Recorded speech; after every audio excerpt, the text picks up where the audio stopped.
This is Grant Van Cleve, the incoming president of TechCoastAngels, and you are watching Eye on Business.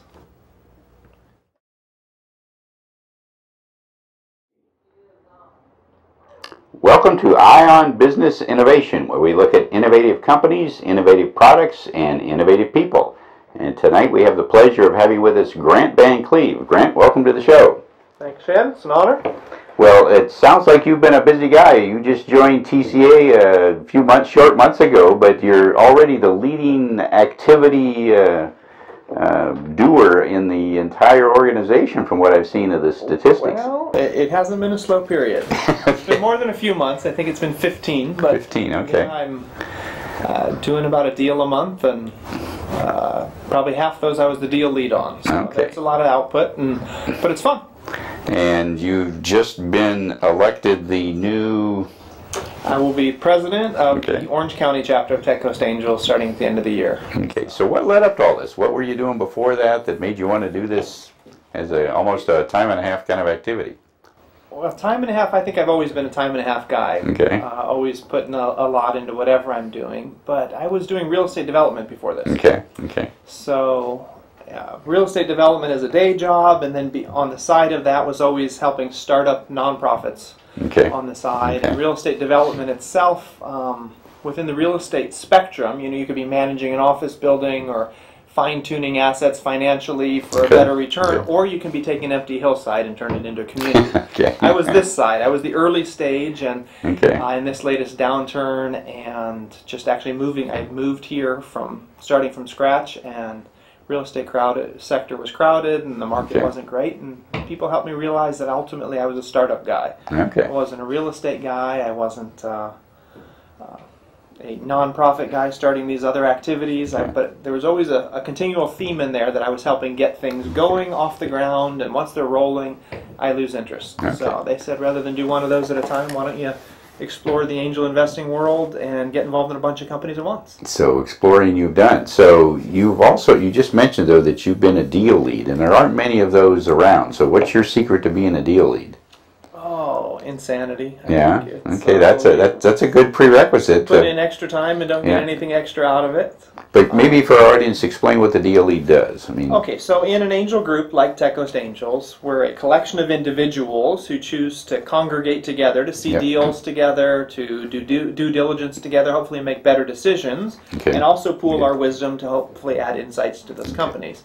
But somebody's got to herd those cats, somebody's got to do some of that administrative legwork, and there's a certain element of, I wouldn't call it selling, but of promoting to some extent. If you dig in, you find something's good, people need to help kind of remove those obstacles to get to that point of writing a check. So I naturally do that anyway, so I might as well just take the title. So there aren't many people that step up to be deal leads. So what is it that can go wrong that keeps more people from doing it?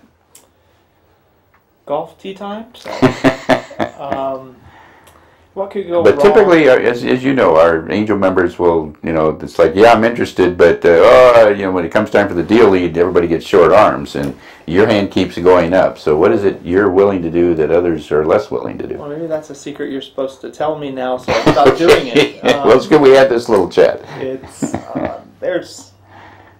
Largely it's a time factor, but I think I have to be humble in a sense of I've produced a lot of output in this last year, but it's also my first year doing it, and there's people who've been there for 15 years and doing it again and again, and they've got stories from in the trenches of having done all this, and they say, I'll take a step to the side.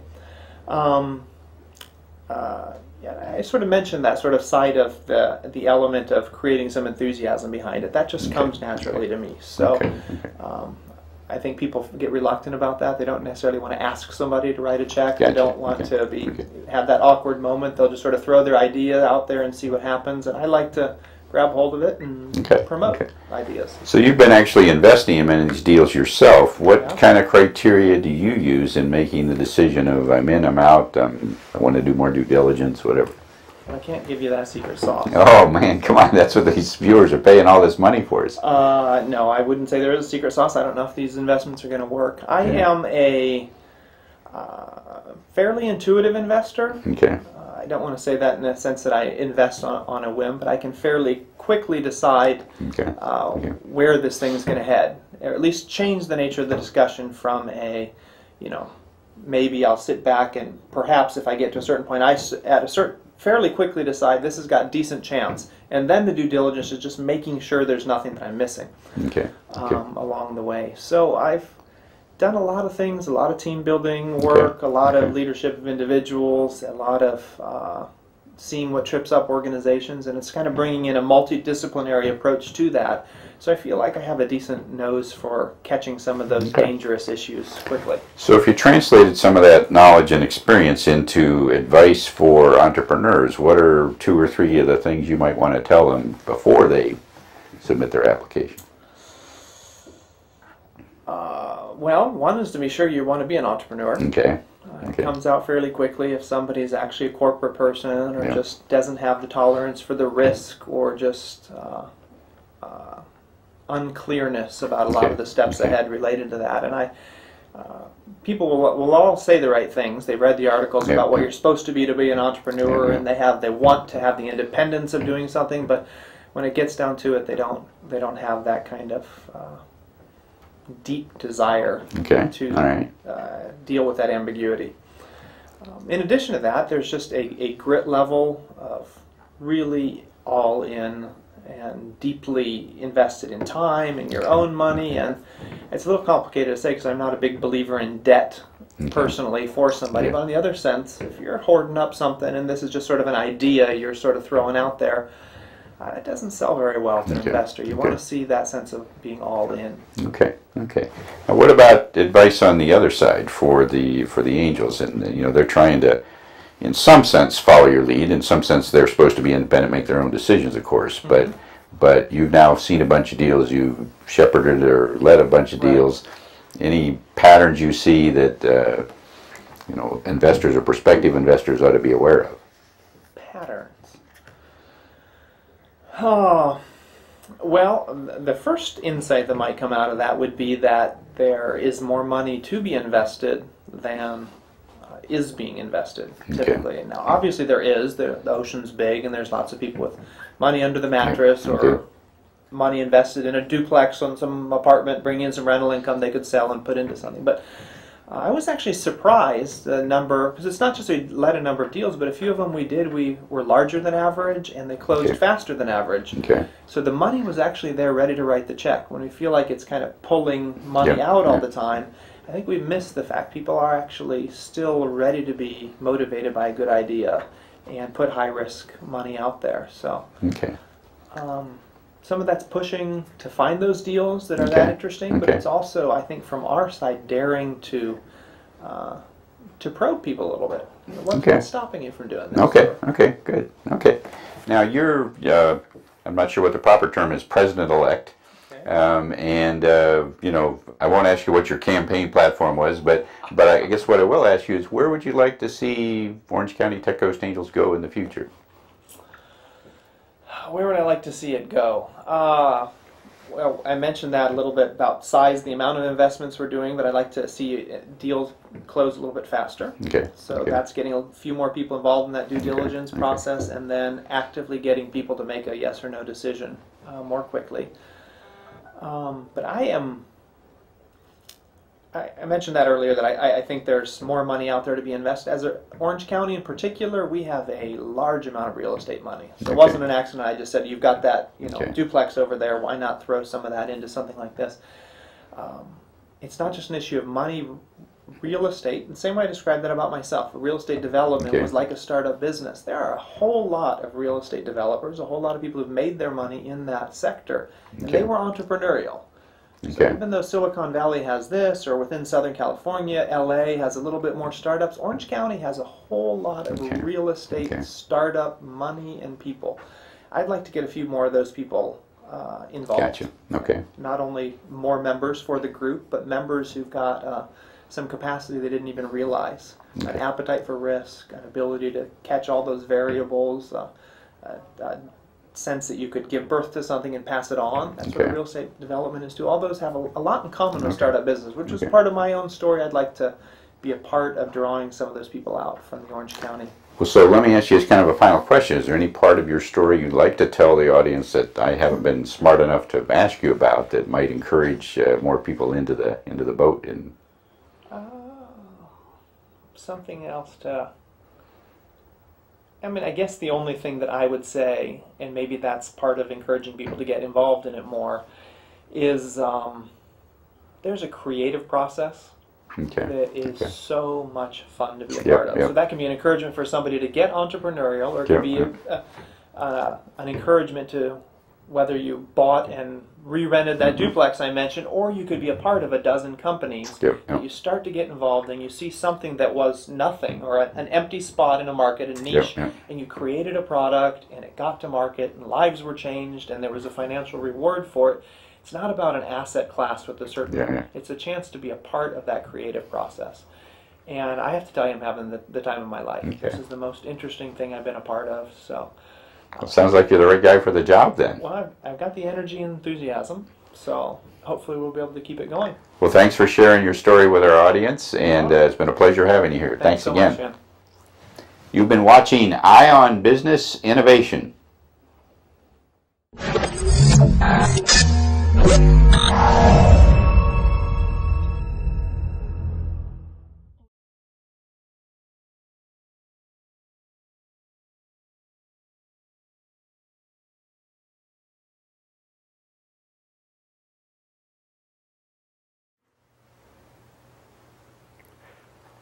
Hello everybody, this is Dave Berkus for the Berkus Report and Berkonomics. I'm glad to be back, and today we're going to talk about business and the use of resources.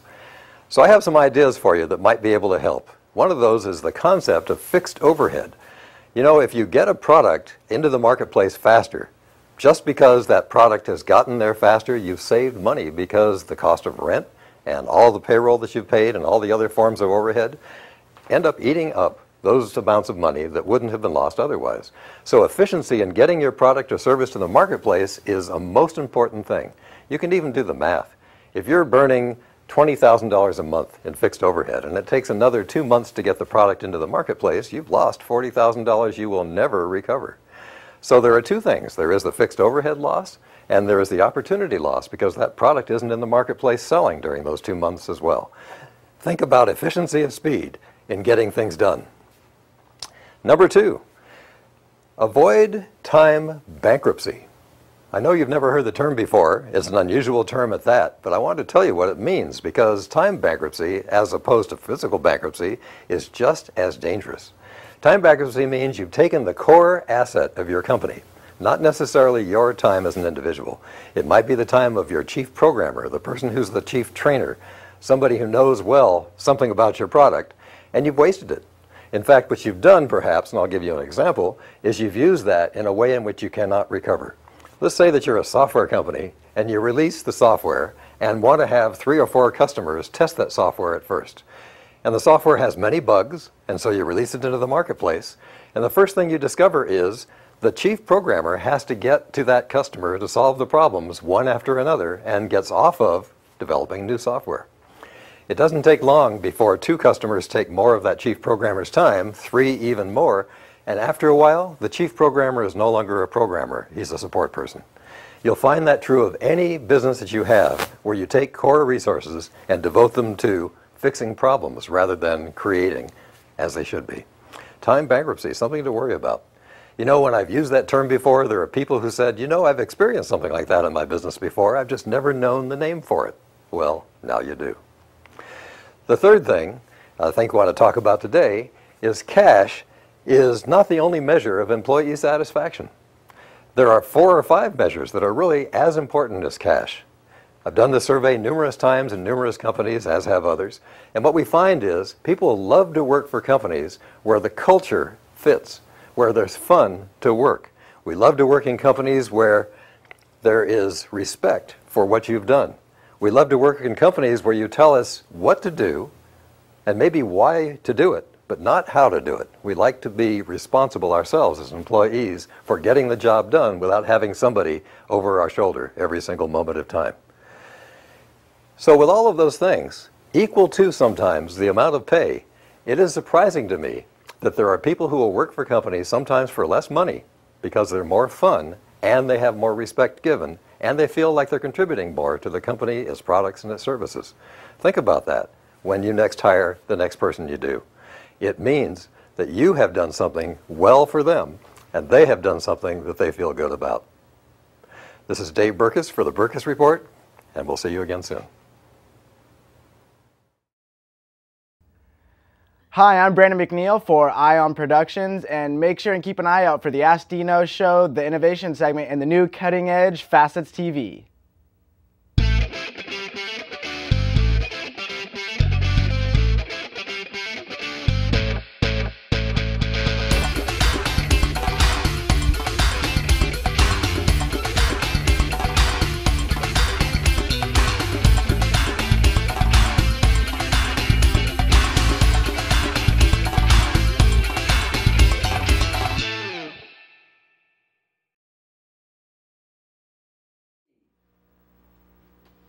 Hello, this is Judge Jim Gray, and you are here with me in the Judge's Chambers.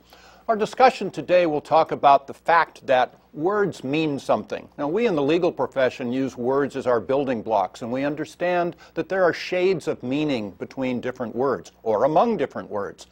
For example, there are more dialects in the world that do not draw the distinction between the word stranger and the word enemy.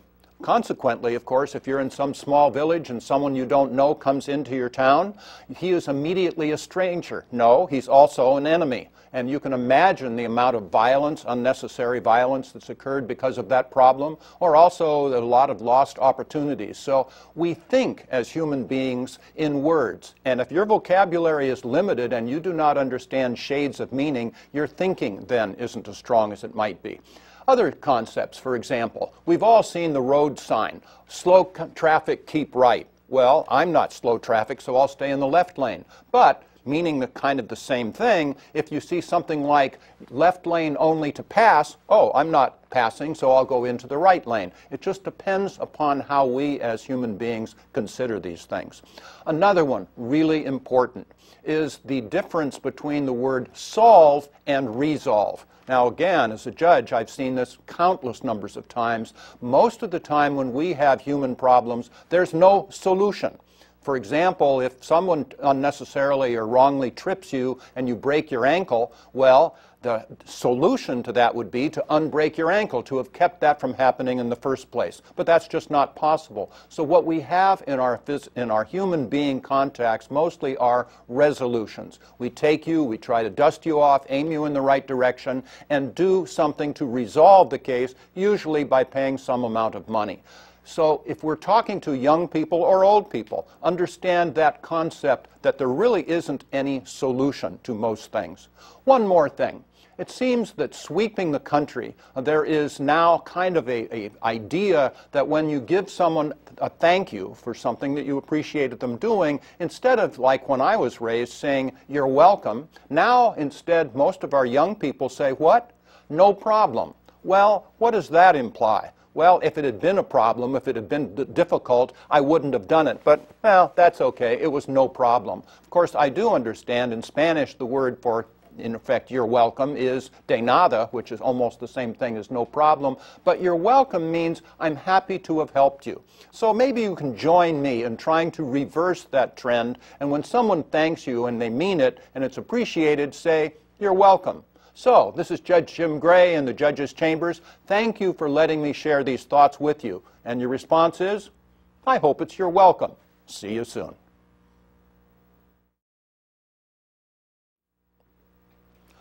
Hello, this is Judge Jim Gray, and welcome back with me in the Judge's Chambers. When I'm talking with young attorneys or even older ones, I continually tell them or ask them the question, what is the biggest asset that we have as practicing law? And the answer is, I hope you agree, it's our integrity. You know, you're pretty much not going to be worth anything to your clients, past, present, or future, as well as yourself and those who are depending upon you if you lose your integrity. How long does it take to build up a reputation of integrity? A long time, I think you would agree. How long does it take to lose a reputation of integrity? And the answer is pretty much like that. I still remember sitting in the judge's lunchroom quite a while ago, and someone said, well, Joe, what are you doing? And he says, oh, I'm in trial with such and such an attorney, and all the other attorneys around the table groaned. I mean, that was the reputation of that attorney. You don't want that to happen to you. By the way, your children see what you do as parents, and that is your integrity. In fact, John Wooden, that great coach at UCLA, used to say, character is what you do when no one else is watching. That's when your integrity comes forward. And your children, of course, the idea of do as I say, don't as I do, doesn't work. A great light opera is Into the Woods, Stephen Sondheim, and it ends by saying, with the song, children will listen, and they will. By the way, if your 3-year-old starts using 4-letter words, guess where your 3-year-old heard them? It came from you. So cherish your integrity, work on your integrity, and keep it steadfast. Children will listen, and so will everyone else. That's what I believe from the judges' chambers. I hope you agree. See you next time.